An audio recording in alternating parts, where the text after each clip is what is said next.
இன்னைக்கு பசங்கள ஸ்கூலுக்கு அனுப்பிச்சு விட்டதுக்கு அப்புறம் தான் வீடியோவே எடுக்க ஆரம்பித்தேன். காலையிலே பார்த்தீங்கன்னா, இந்த பாத்திரத்தெல்லாம் தேய்ச்சி வச்சிட்டோம் அப்படின்னா, ஈவினிங் கொஞ்சம் ஃப்ரீயாக இருக்கும். அப்போ பசங்க வர்றப்ப நம்ம வந்து பாத்திரம் தேய்ச்சிட்டு இருந்தோம்னா, எனக்கு அது வேணும், இது வேணும்னு கேட்டுகிட்டே இருப்பாங்க. சரி அதனால் காலையிலே கழுவி வச்சிடலாமே சொல்லிட்டு எல்லாத்தையும் கழுவிட்டேன்.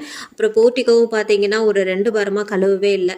சரி அதனால் இன்னைக்கு ஃபுல்லாக தண்ணி அடித்து விட்டு நல்லா வந்துட்டு தேய்ச்சி கழுவியாச்சு. எப்போவுமே வெள்ளிக்கிழமை வரப்போகுது அப்படின்னா, வியாழக்கிழமை கொஞ்சம் ஹெவியான வேலை இருந்துகிட்டே இருக்கும். அதனால் வந்துட்டு இன்றைக்கே எல்லாத்தையும் முடிச்சிடணும். ஏன்னா கிருஷ்ண ஜெயந்தி வேற வருது அப்படின்றதுனால எல்லா வேலையும் கொஞ்சம் பரபரப்பாக வந்துட்டு செஞ்சுட்டே இருந்தேன். அப்படி இருந்தும் எனக்கு வேலை தீரவே இல்லை. நான் எப்போவுமே இந்த பூஜை பாத்திரம்லாம் தேய்க்கும் போது லெமன் வச்சு தேய்ப்பேன், அப்படிலாம் புளி வச்சு தேய்ப்பேன். நல்லா பளிச்சுன்னு தான் ஆகும் ஓரளவுக்கு.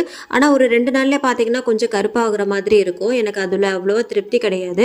இந்த லிக்விடு பார்த்தீங்கன்னா நான் அமேசான்லேருந்து தான் ஆர்டர் போட்டிருந்தேன். ஃபர்ஸ்ட் இந்த காப்பர் பாத்திரத்தில் வச்சு நம்ம யூஸ் பண்ணி பார்ப்போம் அப்படின்ட்டு கொஞ்சமாக லிக்விட் சேர்த்து தொலைக்கி பார்க்குறேன். இது பார்த்தீங்கன்னா மாயமா மந்திரமான்னு தெரியல, அவ்வளோ பளிச்சுன்னு ஆயிடுச்சு. என்னால் என் கண்ணையே நம்ப முடியல. காப்பர் மட்டும் இல்லை, நம்ம பித்தளை பாத்திரத்துக்கும் யூஸ் பண்ணிக்கலாம்.